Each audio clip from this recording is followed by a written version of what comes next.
I just want to let you know that we have found the body. I'm going to pass out. Can you get me some help? Can you get me some help? Can you Some people? Okay. Give me some help! Oh my God! Give me some help! We're out! We're out!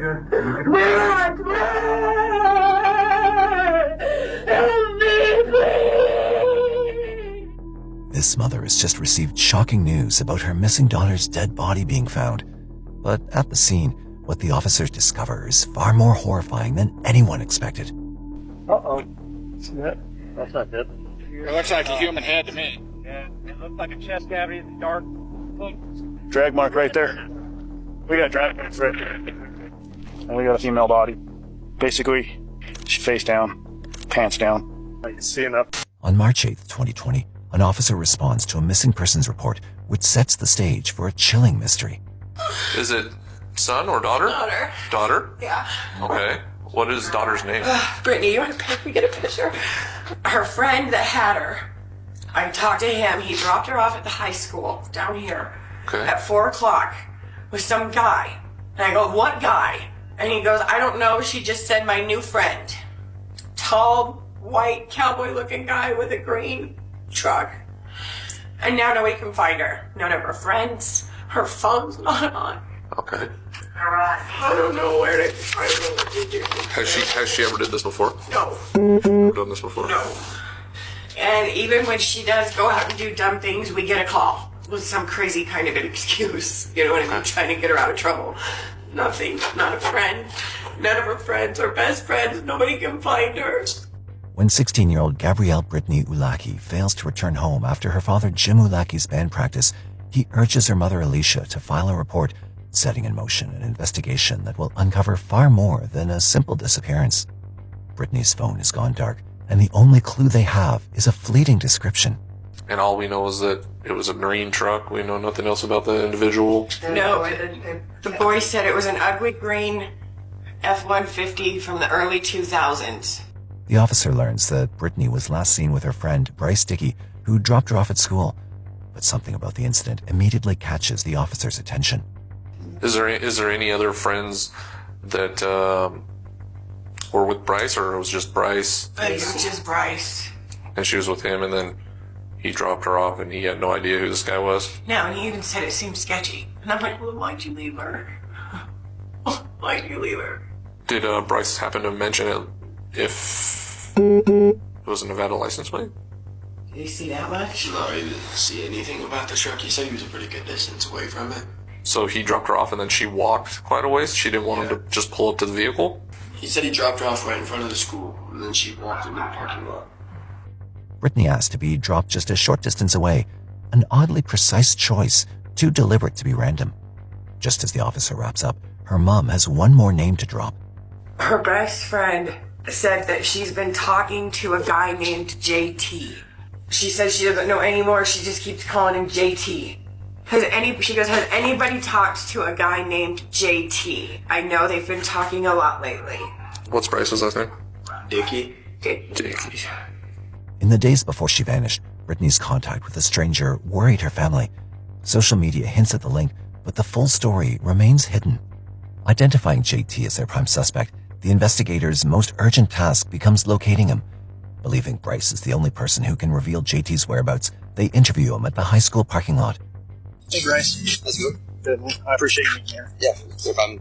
So, kind of run me through it so I can understand what's going on. Alright, so Sunday, around 11, I started texting, got a few texts from Brittany, just asked if I wanted to hang out. I said sure, get ready and stuff. Told me she could meet me at Angel Park because she said her dad was doing band practice.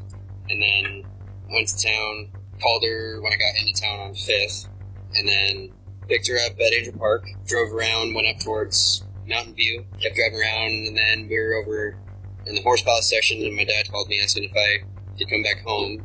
So I told her I needed to go, asked her if she wanted me to just drop her back off at Angel Park, and she said that she wanted me to drop her off at high school to meet her new friends.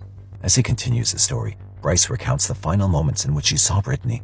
She got out, I pulled out, and then started heading that way, and the F-150 was over there, but I didn't know that was where she was going at that time. And then got about right towards where it opens up, and then look back, and they were both standing outside the truck. And then I got to the turnout right over there by the middle school, and then that F-150 was in motion. Okay. So you said what was the F-150? Yeah, it was ones that are really ugly looking, have the like side step in them. Like that winter green, dark forest green? Like a dark forest green. But when stories line up too perfectly, investigators know there's usually more beneath the surface. So you picked her up at 1:30. Where did you guys go? I mean, you said you were with her for how long? Dropped her off at 4:30, so that's three and a half hours. I'm sure that you didn't drive her around for 3.5 hours, because that's a waste of gas. No, I drove around for 3.5 hours. Okay. That's all you did for 3.5 hours? That seems really odd. That you just drive aimlessly around. That's what I do almost every day. I was in my Chevy. What's your Chevy? It's a 93 Chevy 1500. Sorry, Silverado. Single cab or double? Single. Single with a long bed. So you just drove around? You didn't stop anywhere? No. Didn't stop at all. Literally just kept doing circles. Drove around towards the sports complex. Looked back around to the housing section. I just think it's kind of odd. I think you know more than what you're telling. The investigators sense that between the pickup and drop-off lies a part of the story Bryce refuses to reveal. To back up his story, Bryce shows officers his phone and the last messages he exchanged with Brittany. I had a streak with Brittany for like 70 days. I had a habit I still sent to her. Where are you? Are you okay? Answer the phone. What time was that, please? 6:14. Little sis is what you're referring to her as? Yeah, she's called me big brother since like my 8th grade year. The string of urgent texts suggests something is seriously amiss, prompting investigators to widen their search to trace where Brittany might have gone. But little did they know this search would lead them to a suspect no one could have seen coming. Authorities focus on the green Ford after Brittany's phone is traced to Boyd Kennedy Road, but deputies find nothing. As hours slip away, those closest to Brittany take the search into their own hands. We had messaged Bryce if he could think of anywhere where maybe no one has looked yet.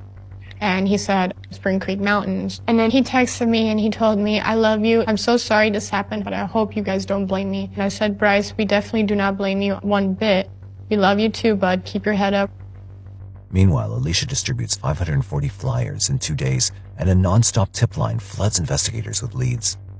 Just as hope flickers, a chilling text cuts through the chaos. I got a text message, but it was, we have your daughter. If you don't send me $25,000, I'm going to feed her to my dogs. And they kept telling me that she's very sick. The drugs that they used to take her didn't react well with her. She's going to die. Alicia alerts detectives and brings her phone to the sheriff's office for tracing. But what comes next takes the search out of the office and into the field. The detectives receive a call that some locals have spotted something unusual in the remote Burner Basin. The hunt now moves into the scrubland, where the horrific truth begins to surface.